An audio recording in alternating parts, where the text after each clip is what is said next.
Esselamu Aleyküm ve Rahmetullahi ve Berekatuhu.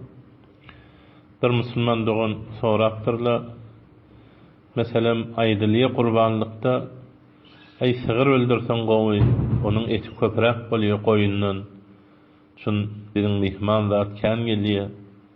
Inha eti köprek bolsa gowy diýip şu aydılıya şu ete niyet etdigi bolup kurbanlygy näde dogry suratdan bolarmy? Yani Müslüman doğullar inha hedefi et bolsa, etin kâlligi bolsa, inha ol kurbanlyk dogry bolmaýar. Bunun için o kelime doğru kelime däldi. Şona aýdylmasa o.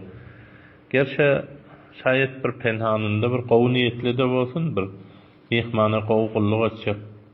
Hawa bili şu zatlar inha bir jura et niyetinde bar ýany bolup şüýre bir şekli kelimelerden bolýar.